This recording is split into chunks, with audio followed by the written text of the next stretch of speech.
Поэтому, если говорить о психосоматике, да, то это всегда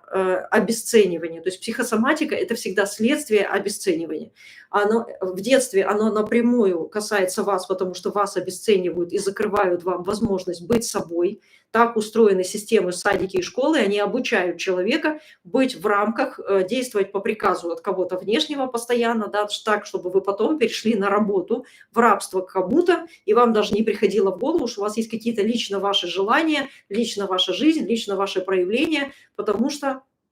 вы должны уметь работать на кого-то, быстро переключаться для кого-то, да, то есть вы как бы совсем забываете про себя до такой степени, что даже самые талантливые, самые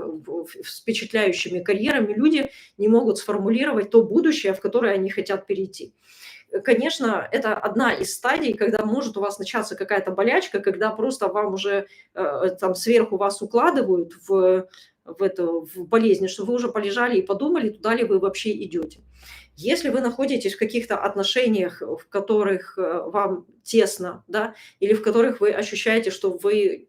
чувствуете себя униженной, или наоборот, возможно, вы все контролируете, да, и понимаете, что вот ваш мужчина там, ну, не вытягивает, да, он там слабее, чем вы, и не мыслит так же там масштабно и динамично, так как вы, это тоже может вызывать очень серьезное раздражение, конечно же, да. Вот. И так как вы ничего не меняете, да, вы накручиваете вот себя внутри, да, это может создавать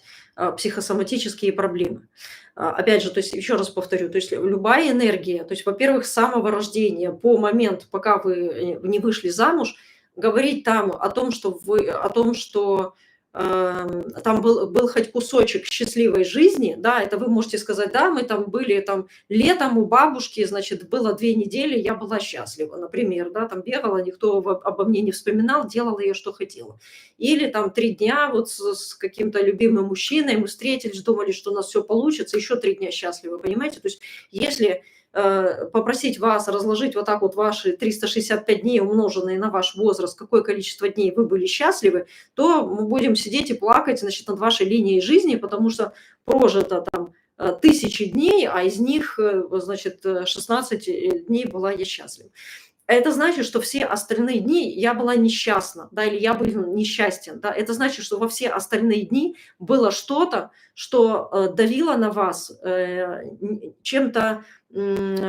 как сказать, это угрозой какой-то, то есть давление угрозой, потери работы, какой-то, не знаю, что вас не поймут и не научат на работе развиваться, потерей, возможно, там, статуса перед родителями во время там обучения, если вы вдруг не вытягивали какие-то предметы, да, страхом вообще того, что там спросят, оценят, надо что-то выйти там у доски что-то выступать, рассказывать, и как все будут смеяться, или учительница скажет, опять ты не знаешь свой урок и так дальше, да. То есть на самом деле, если сделать вот эту вот раскладку пожизненную, да, то каждый день, в который вы были несчастливы, вам хотелось убежать, вам хотелось плюнуть в ответ, вам хотелось ударить, вам хотелось просто уйти из этого общества или от мамы, или от каких-то друзей, или от класса, да, то есть или из школы вообще туда не приходить, да, то есть позыв такой здесь не быть, а вы продолжаете там быть. Да, очень много дети болеют очень сильно, да, то есть ребенок как приходит в садик, всё, и обычная как бы тема, ну, в садике же там рассадник, этот тем болеет, этот тем болеет, этот тем болеет. Дело не в этом, а дело в том, что вот это как бы глобальное предательство матери перед ребенком, да, которого отдают обычно раньше времени, считается, что по всем там признакам, да, ребенок где-то около 3 лет только созревает к тому, чтобы вот находиться долго в каком-то другом обществе, там, с другими своими детками. До этого момента все эти отдавания детей там в 2 года, например, да, или в год в детский садик – это запрещенный прием вообще, это против природы, такого быть не может в человеческом мире, да. И поэтому ребенок, недополучая энергетическую станцию, а мать является энергетической станцией, он начинает болеть, хандрить, и таким образом он заполучает себе назад материнское внимание, когда он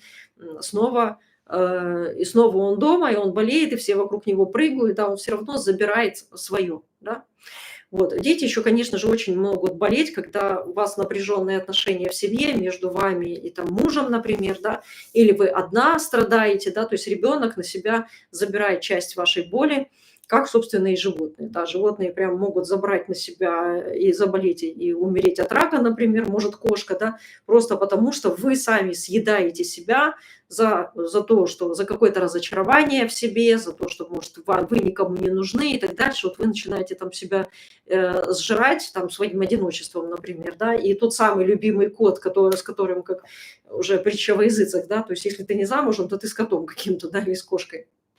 И вот эта самая, вот эта единственная кошка или кот начинают заболевать, чахнуть и как бы и умирают в ваших руках просто потому, что они играют вот эту роль вот этого партнера, да, а не кошка должна быть партнером по жизни, а на самом деле должен быть мужчина. А одиночество, которое сидит в вас, оно настолько сильное, что оно сублимируется там